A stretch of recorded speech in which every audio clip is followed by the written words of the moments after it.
The European Union has taken strong action with a counterattack decision worth up to 27 billion USD targeting U.S. goods. Is this a strategic move to help the EU maintain its economic strength, or a dangerous blow to the global economy?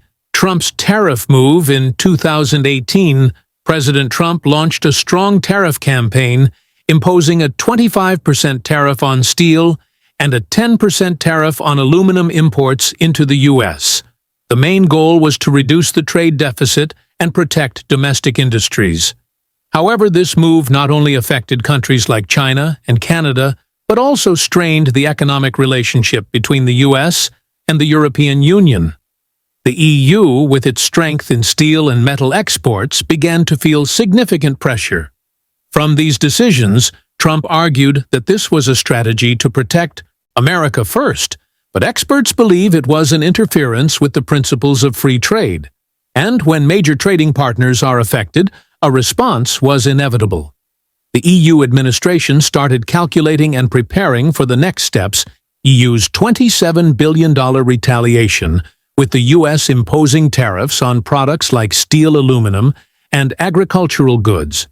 The EU could not stand by. Recently, the European Union announced a $27 billion retaliation package. These are not random figures, but the result of thorough research and planning by the European Commission. In this retaliation package, the EU targets iconic American products, like motorcycles, wine, agricultural goods, and even technology products. These high V-value items have a significant impact on U.S. businesses. This strategy is not only economic, but also a strong political message. We are not vulnerable. This means that if the U.S. does not change its policies, the EU will continue to raise tariffs on more American products. Once these measures are implemented, both economies will face unpredictable consequences, from rising prices to disruptions in global supply chains. Washington's reaction. So how will the U.S. respond to this move by the EU? The Washington administration quickly stated that the EU's tariff package would harm both sides. Some U.S. officials believe this decision could accelerate inflation and harm domestic consumers and businesses. A common viewpoint from the U.S. side is that if the EU carries out this plan, the U.S. market will be severely impacted, particularly in the agricultural and manufacturing sectors. However, these assessments were not enough to diminish the EU's resolve. As they stated, "We will not back down." The European Union emphasized that this step is necessary to promote economic independence and protect long-term interests. European leaders believe that despite facing challenges, the firm implementation of this plan will strengthen the EU's global position. EU unity and internal concerns. Despite concerns from member countries such as Germany and France about the impact of the trade war on their economies, the European Union has demonstrated unity in responding to the U.S. decision. Germany, one of the largest exporters to the U.S., particularly in the automotive sector, fears it will be directly affected if U.S. tariffs continue to be imposed. However, the EU cannot allow these concerns to weaken the unity of the bloc. EU leaders have emphasized that to have strength in negotiations, they must remain united and not make concessions. All member countries understand that if the EU does not stand together, each nation will become divided and weaker. Therefore, this unity is a crucial factor in the strategy to counter the U.S. Certainly, the EU's decision has marked an important milestone in global trade relations. Is this a bold move by the EU to safeguard its interests? Or will it turn into a painful blow for both economies? Stay tuned with us in the video to learn more. Canada challenges the U.S. Could these bold moves change the game? 250% tariff on Canadian dairy, 50% tariff on steel and aluminum, and a $100 million contract with Starlink cancelled when Donald Trump imposed these huge tariffs on Canada. How will the country respond? Will they endure or stand up strongly to change the trade dynamics? Trump's extremely harsh measures when Donald Trump decided to impose tariffs on Canada. He didn't just stop at ordinary tariffs. He introduced massive figures such as 250% tariffs on Canadian dairy products and 50% on steel and aluminum, aiming to increase pressure on Canada's key industries. These moves sent Canada's economy into turmoil. What impact do these actions have on both the US and Canada? Yes, with these tariffs, not only Canadian goods are affected, but US manufacturers and consumers will also be impacted as prices rise. However, can Canada just sit back and endure? The answer is no. These tariffs truly created a crisis in trade relations between the two nations. Major industries in Canada, from steel production to agriculture, are severely affected. But what happens if these tariffs not only harm Canada, but also create a wave of opposition from U.S. consumers and businesses? Ontario's aggressive response cutting power supplies to the U.S. immediately after these tariffs were announced. Doug Ford, the Premier of Ontario, responded very aggressively. He declared that Ontario would not hesitate to cut off power supplies to the U.S. if tensions continued. This is not an empty threat. Ontario provides about 25% of the energy to U.S. states, particularly in the Northeast. If the province decides to cut off the energy supply, thousands of U.S. businesses and households will face immediate difficulties.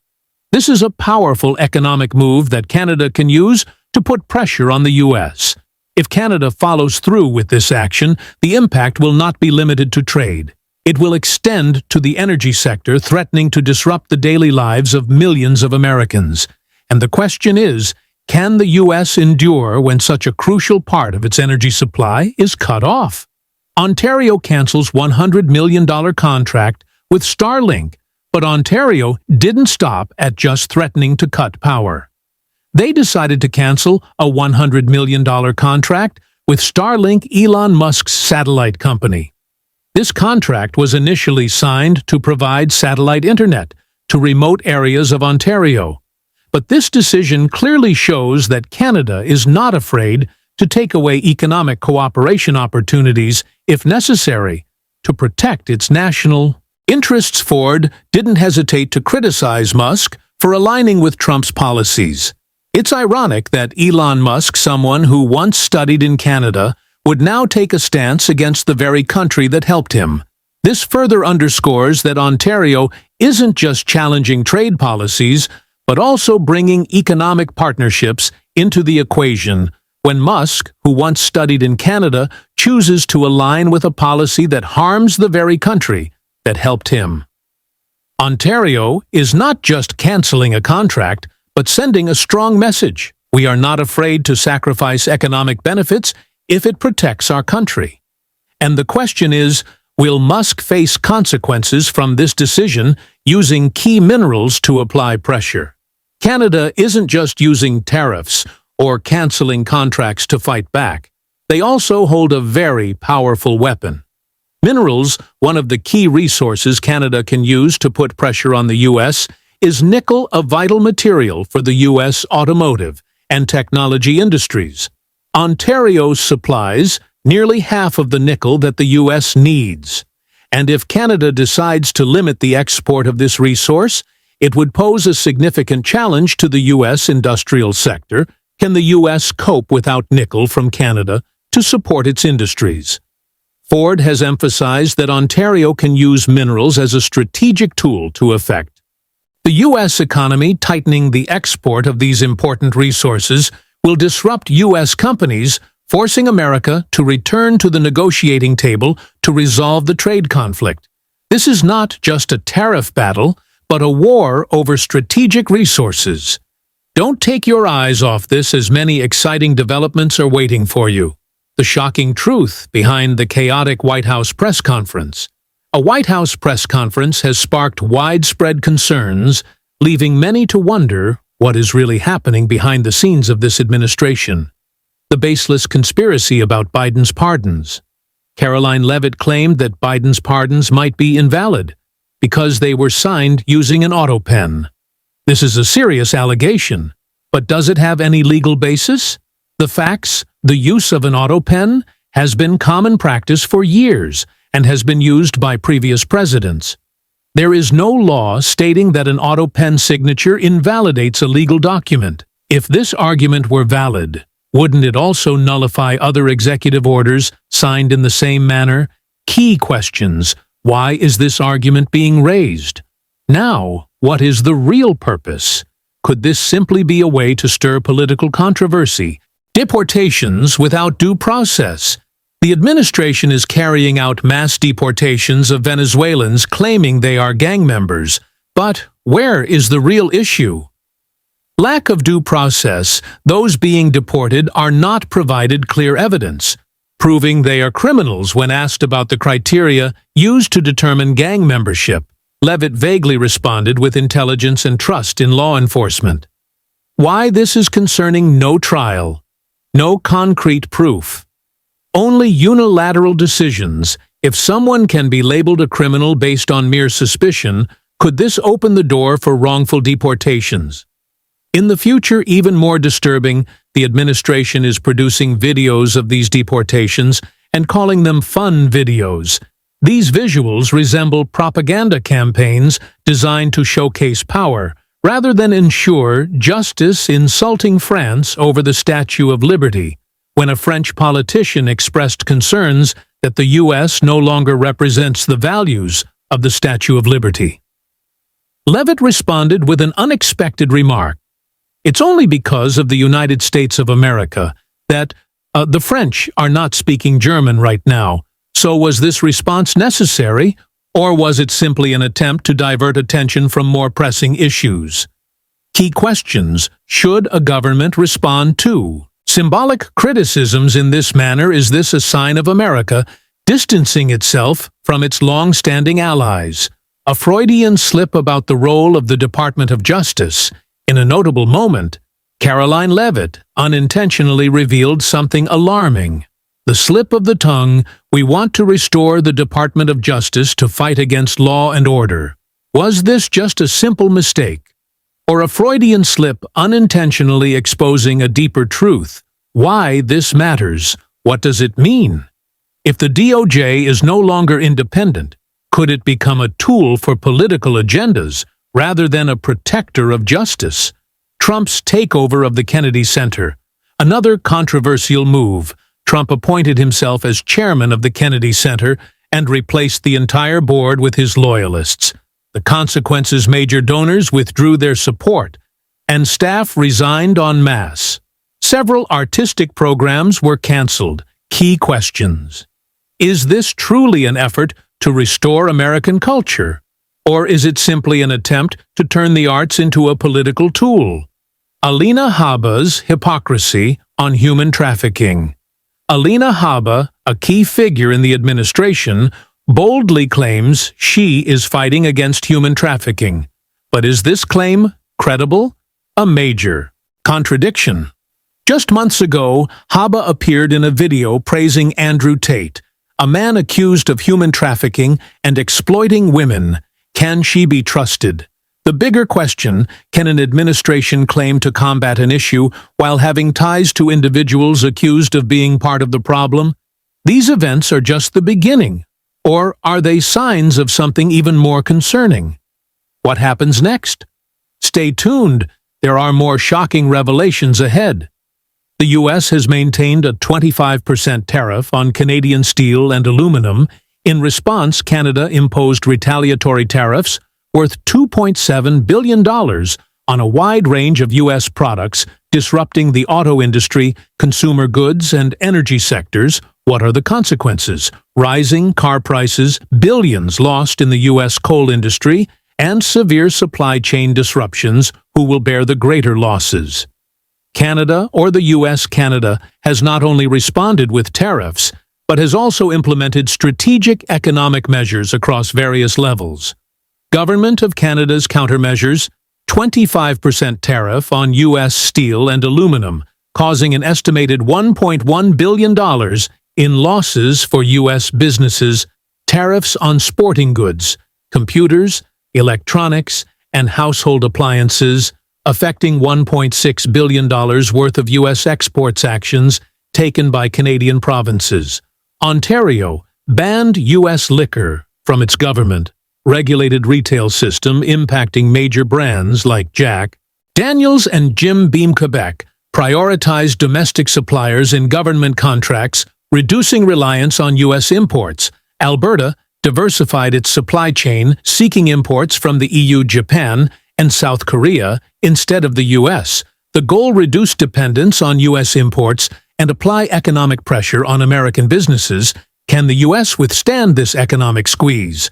The U.S. auto industry heavily depends on Canadian steel and aluminum, and now it's facing serious setbacks.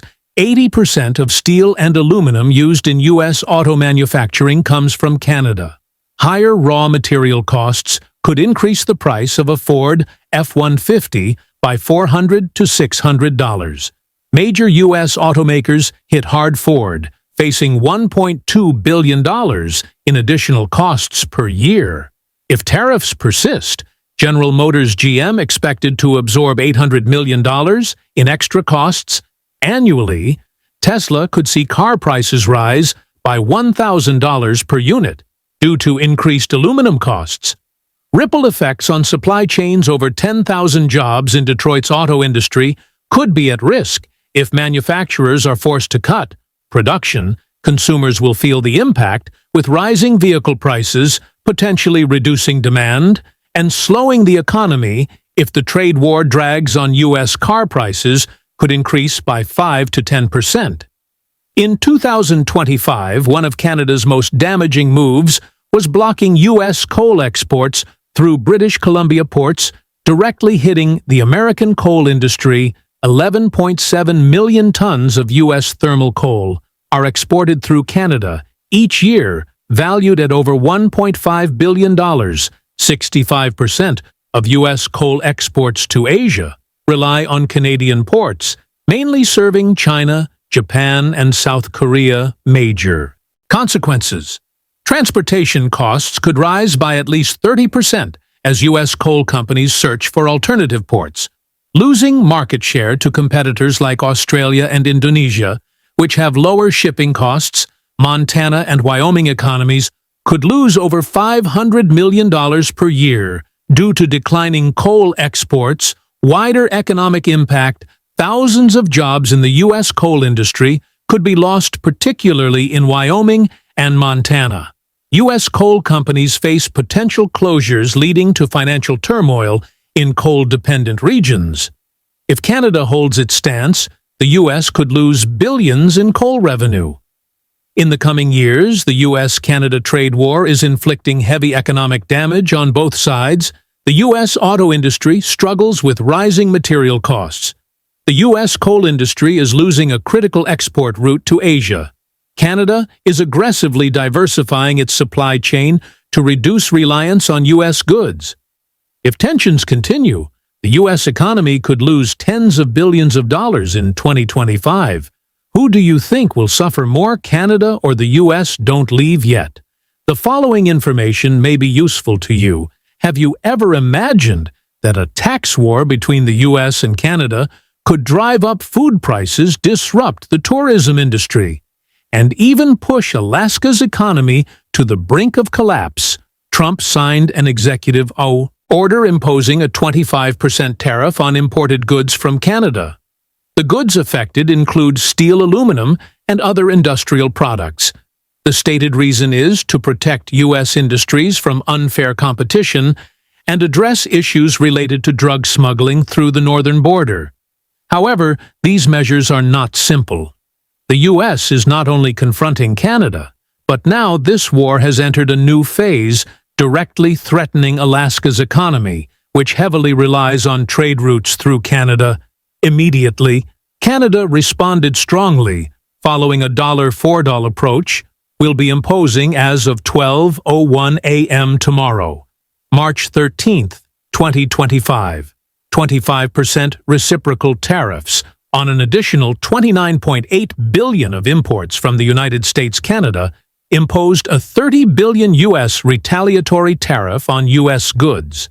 The affected products range from fruit juice, wine, household goods, to cosmetics and paper products. However, these retaliatory measures aren't stopping at the federal level. Provinces in Canada, including British Columbia, BC, Ontario, and Quebec, have started rolling out their own strategies to counter U.S. tariffs. We must pay particular attention to British Columbia, the largest province on the western side of Canada, which has introduced an extremely bold retaliatory measure, a tariff on U.S. commercial trucks, passing through the province to reach Alaska, is set to introduce legislation that would allow the province to charge U.S. commercial trucks driving to Alaska through. BC Premier David Aye made the announcement shortly after the U.S. paused tariffs on some Canadian. This could lead to an increase in shipping costs for goods from the U.S. to Alaska, which in turn would raise the prices of essential items like fresh food, cosmetics, and electronics. This is not an easy measure according to experts. If this measure is enforced, shipping costs will skyrocket. And you can imagine this increase will be passed on to the prices of consumer goods, making life difficult for Alaskan residents, especially those living in remote areas where road delivery is mandatory. To better understand, you need to know that Alaska depends on the Alaska Highway, a route approximately 2,450 kilometers long, running through British Columbia and Yukon, connecting Alaska to the rest of the U.S. Every year, 80% of goods transported from the U.S. to Alaska must pass through these routes. The new tariffs on U.S. trucks will drive transportation costs up significantly, making essential items like fresh vegetables, fresh meat, milk, and other goods much more expensive. The issue doesn't stop at shipping goods. Alaska's tourism industry, a key economic sector for the state, will also be affected. Most cruise ships traveling to Alaska must stop at ports in Canada before continuing their journey. I think it's his demented way of going, oh, I can negotiate if I put tariffs on things. But I don't support it. And the people don't feel that way with each other. We notice the effects. There's a lot of Canadians that are with strong retaliatory measures from Canada, especially British Columbia. Alaska could face an economic crisis. The transportation system, supply chains, and the tourism industry could all be disrupted. The Alaska government needs to work with Canadian leaders to address this issue as soon as possible. Otherwise, Alaska will continue to face severe consequences for prices and the economy in the coming months. Stay tuned to the video as the upcoming developments.